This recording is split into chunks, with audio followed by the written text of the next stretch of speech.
Olá, bem-vindo ao estudo da semana 12 da Escola Sabatina, oferecido pela editora adventista Sá Feliz, da Espanha, e a Igreja do UNASP, São Paulo.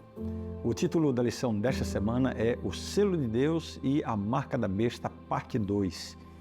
A lição de hoje aborda a perseverança e a fidelidade dos filhos de Deus diante da perseguição e das adversidades.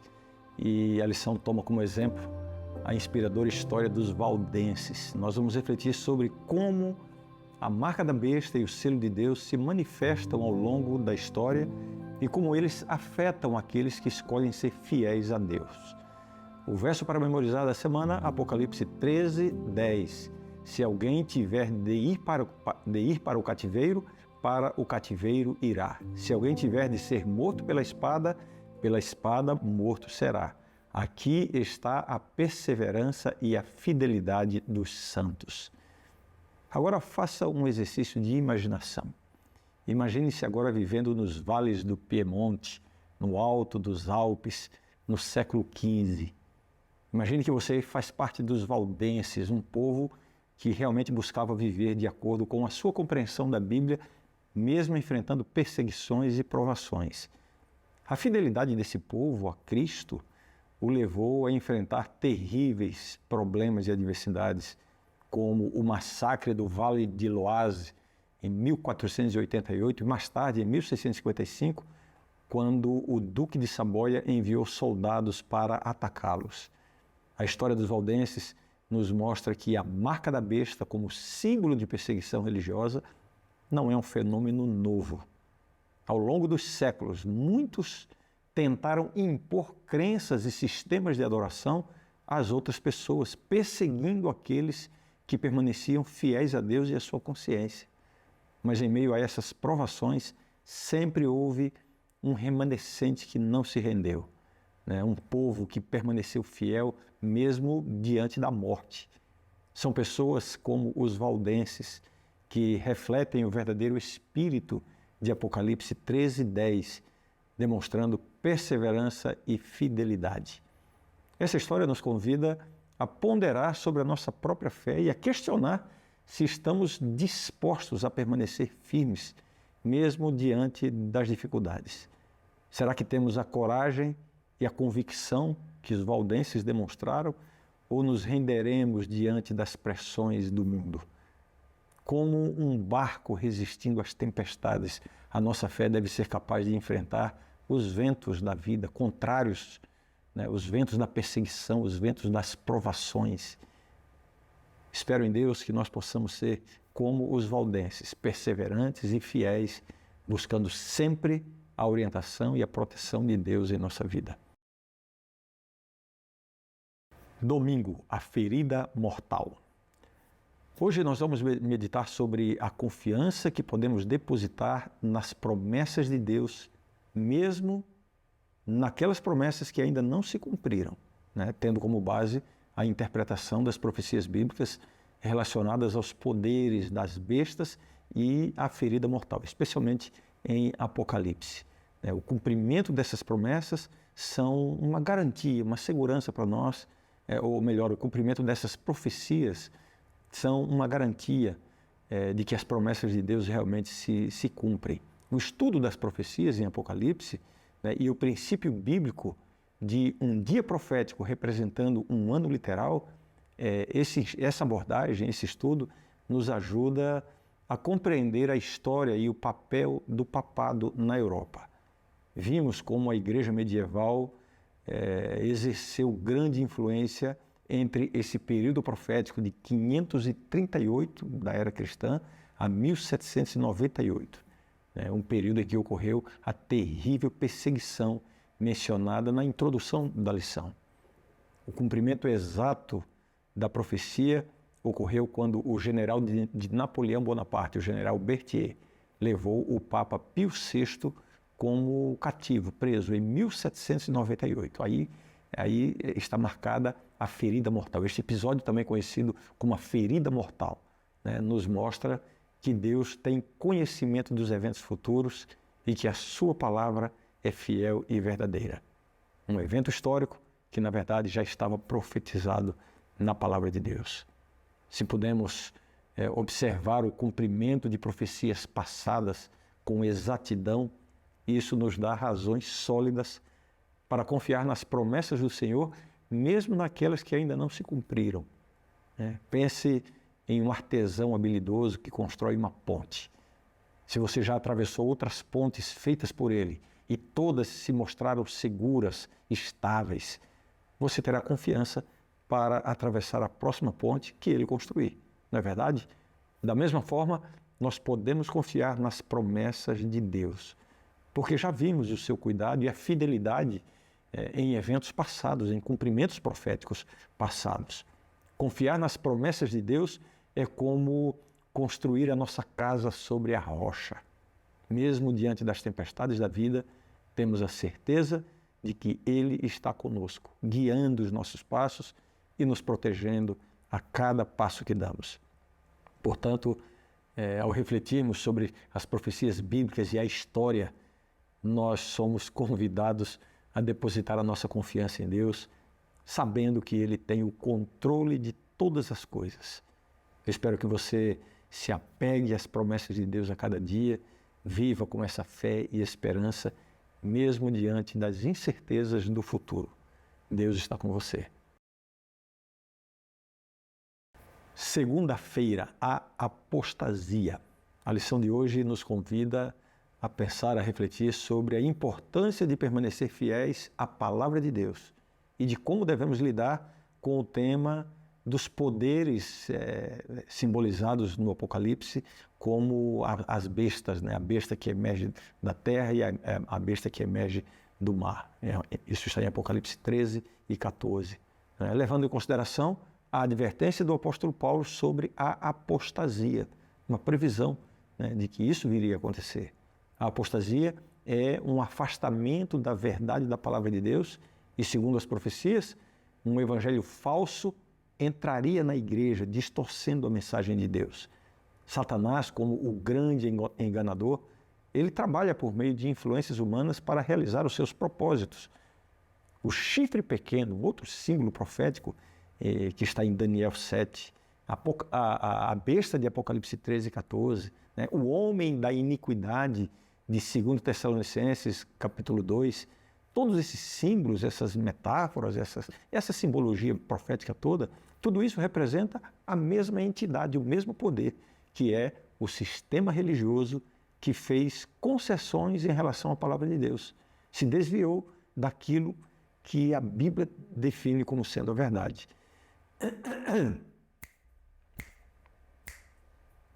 Esse sistema decidiu mudar a lei, substituindo o quarto mandamento, que requer a observância do sábado, pelo domingo como dia de guarda. Esse poder religioso estabeleceu o sistema de mediação humana entre Deus e o ser humano pecador.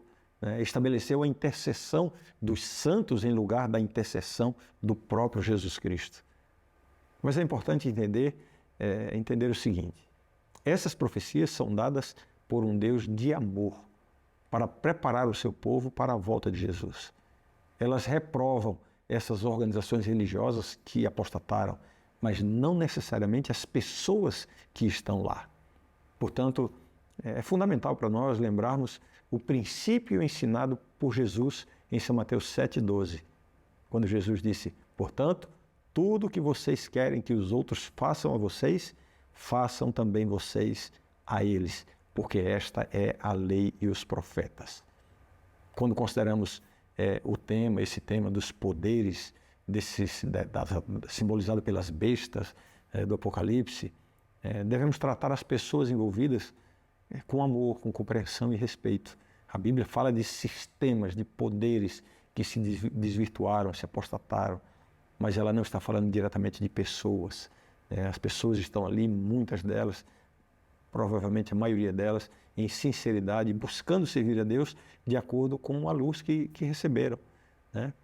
Embora possam estar enganadas, são pessoas amadas por Deus. O nosso papel é ser uma luz, um farol de luz, um farol de luz e verdade, compartilhando o evangelho puro e genuíno, guiados pela palavra de Deus, a fim de esclarecer a verdade para quem não conhece ainda.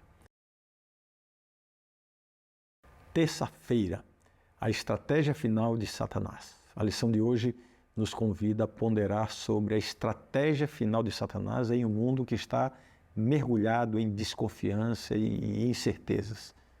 O texto diz: se alguém tiver de ir para o cativeiro irá. Se alguém tiver de ser morto pela espada morto será. Apocalipse 13:10.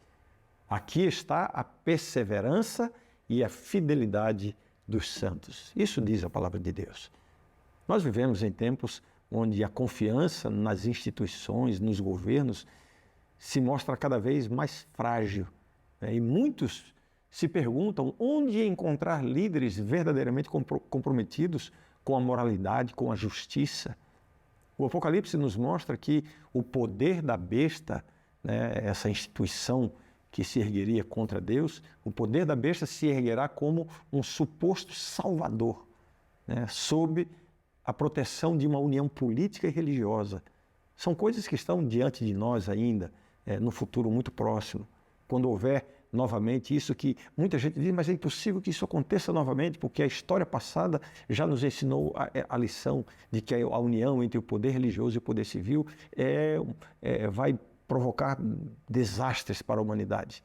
Mas é exatamente isso que vai acontecer novamente. É importante lembrar que nos momentos de crise, a humanidade geralmente busca refúgio em líderes que prometem estabilidade e proteção. Como vimos no passado, essa ânsia por segurança pode levar ao surgimento de tiranias e de regimes opressivos. A história nos mostra que a união entre o Estado e a religião pode ser uma estratégia poderosa para controlar as massas, porque trabalha não somente com o poder civil, mas trabalha também com a consciência das pessoas. Então,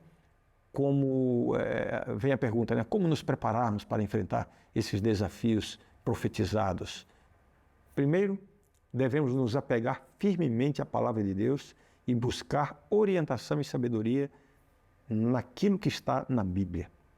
Manter uma conexão íntima com Jesus vai nos ajudar a discernir a verdade e a resistir às tentações e os enganos, né, que o inimigo lançará sobre nós.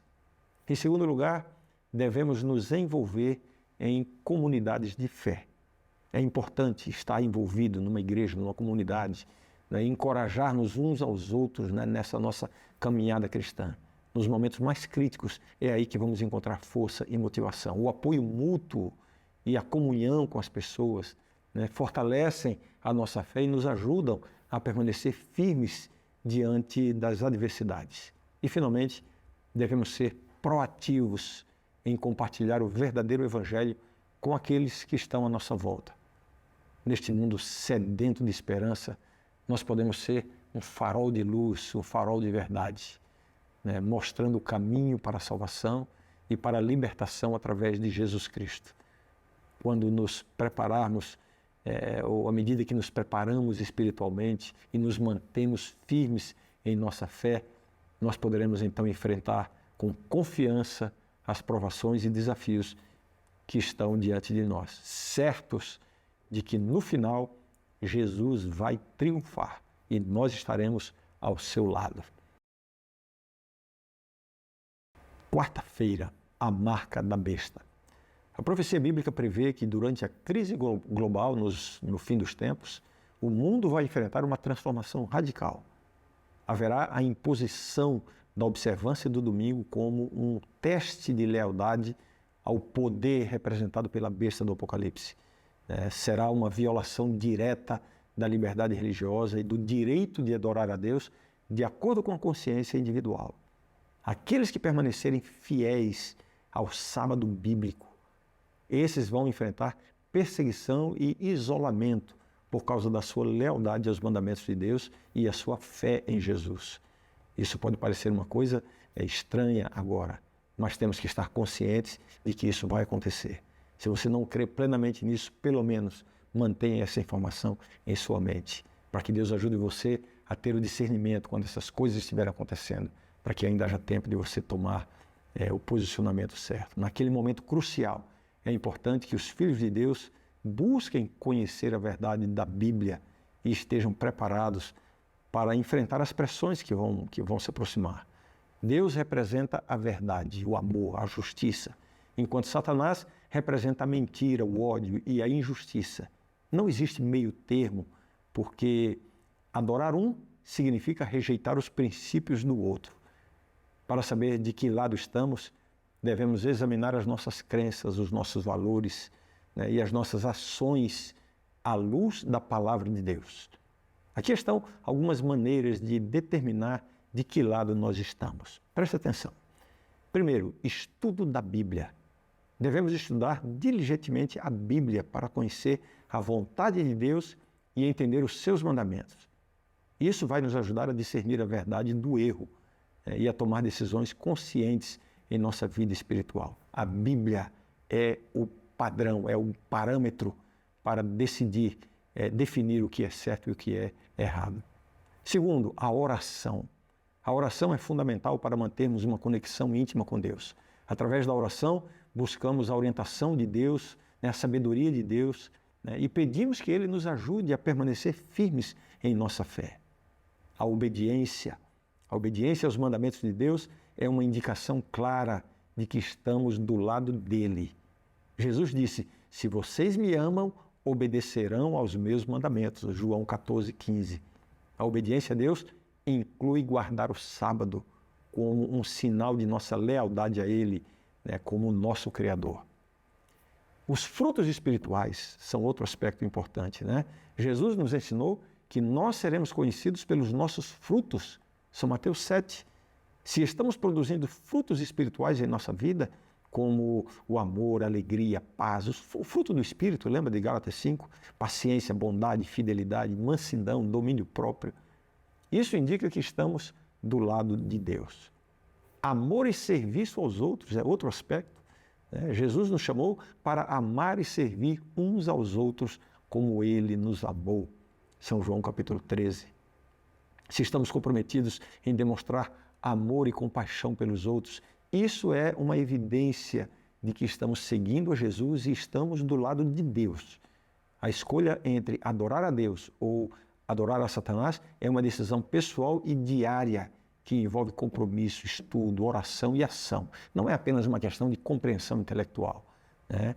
Ao nos apegarmos à verdade de Deus, e buscarmos viver de acordo com os seus princípios, nós podemos ter certeza de que estamos do lado de Deus, preparados para enfrentar os desafios dos últimos dias.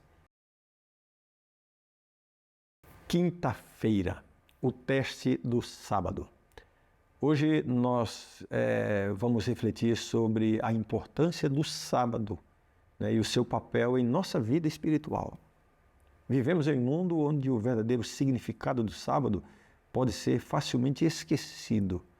E é por isso que nós precisamos lembrar da sua importância e como ele nos ajuda a nos conectar com Deus e a nossa família. Não é para menos que o mandamento começa dizendo: lembra-te do dia do sábado. O sábado é um dia especial, separado por Deus para descanso e comunhão com Ele. Não é apenas um dia para relaxar, para descansar fisicamente, mas também é um dia para reconhecer a autoridade de Deus, e nos aproximar dele como nosso Criador. O quarto mandamento, que trata do sábado, contém elementos de um selo bíblico que atestam a autenticidade e a autoridade de Deus. Ao observar o sábado, não apenas estamos mostrando a nossa fidelidade a Deus, mas também estamos permitindo que Ele coloque o seu selo em nossa mente, fortalecendo a nossa fé e a nossa conexão com Ele. Em tempos de crescente pressão como os que vivemos, pressão para abandonar os nossos valores, os nossos princípios, nós precisamos nos apegar firmemente aos mandamentos de Deus e nos manter fiéis a Ele. O sábado é um símbolo poderoso dessa fidelidade. E quando nós honramos o sábado, estamos afirmando a nossa lealdade ao Pai Celestial. Então, hoje eu gostaria de encorajar você a refletir sobre a importância do sábado em sua vida. Não pense no sábado apenas como uma exigência legal, presente na lei de Deus. Não é somente isso, é uma bênção. Pense em como você pode honrar esse dia especial e fortalecer o seu relacionamento com Deus. mesmo diante dos problemas, das lutas da vida, dos desafios que o mundo moderno impõe sobre nós. Não permita que as pressões e distrações do mundo afastem você de Deus e do verdadeiro significado do sábado. Que você possa encontrar paz, descanso e renovação espiritual nesse dia sagrado. E que a sua fé seja fortalecida ao se aproximar de Deus como Criador. Abrace o sábado como um presente de Deus e deixe que Ele transforme a sua vida e transforme o seu relacionamento com Ele. Sexta-feira, estudo adicional. Hoje nós vamos refletir sobre a importância de evitar fanatismo, marcação de datas e especulações além do que foi revelado por Deus. A escritora Ellen White nos alerta seriamente sobre os perigos de uma tríplice aliança que pode levar os Estados Unidos a repudiar os princípios de sua Constituição. Um teólogo chamado Ángel Manuel Rodrigues, ele nos lembra que o domingo é o dia de adoração das forças oponentes mencionadas no livro do Apocalipse e que a mudança da lei de Deus representa uma tentativa de usurpar o lugar de Deus como objeto de adoração. Agora vamos responder a duas importantes perguntas sobre como devemos nos posicionar em relação a esses eventos que estão se aproximando. Na expectativa dos eventos finais, por que devemos evitar fanatismo, marcação de datas e especulações além do que foi revelado por Deus? Muitos ficam nessa ânsia de quererem apressar a volta de Jesus e se antecipam àquilo que está na Bíblia. O perigo de marcação de datas. Temos tantos exemplos passados que nos mostram que esse é um caminho equivocado. Quais foram os resultados quando eventos esperados não ocorreram? Quando e como as pessoas previram? Isso sempre foi desastroso na experiência humana, na experiência cristã, porque isso pode levar a decepções, confusão, a perda da fé.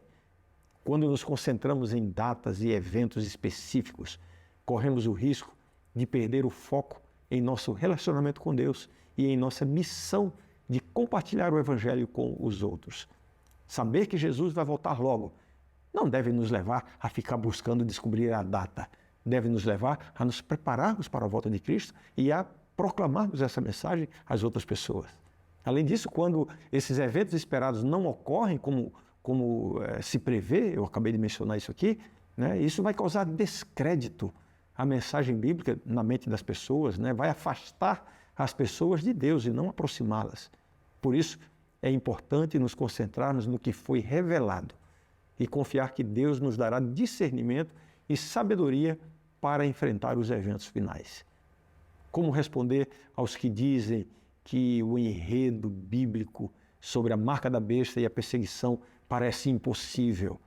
Como é que pode, como é que vai haver uma união de Estado com igreja? É impossível que nos dias atuais isso aconteça novamente. Por que esse raciocínio é insensato, considerando as mudanças rápidas que ocorrem no mundo? Pense nisso. Tantas coisas aconteceram recentemente na história que foram absolutamente surpreendentes e contrariaram todas as previsões. Basta mencionar aqui a queda do Muro de Berlim. Podemos responder a essas perguntas lembrando essas pessoas de que a história tem mostrado que mudanças rápidas e inesperadas podem ocorrer em um curto espaço de tempo. O que parece impossível hoje pode se tornar realidade amanhã. Além disso, devemos lembrar que Deus é soberano e que Ele tem o controle de todos os acontecimentos. A Bíblia nos fornece uma visão geral dos eventos finais, e nossa responsabilidade é estar preparados e confiar em Deus independentemente das circunstâncias. Bem, para concluir, eu quero destacar um ponto aqui. Vamos evitar o fanatismo e a marcação de datas, ou interpretar as profecias de tal maneira a estabelecer eventos muito específicos para que possamos saber o momento exato da volta de Jesus. Isso não é bíblico. Temos que nos concentrar em nosso relacionamento com Deus e em compartilhar o Evangelho com outras pessoas. Vamos buscar sabedoria e discernimento para enfrentar os eventos finais, confiando que Deus estará conosco a cada passo do caminho. Forte abraço, a gente se encontra na semana que vem.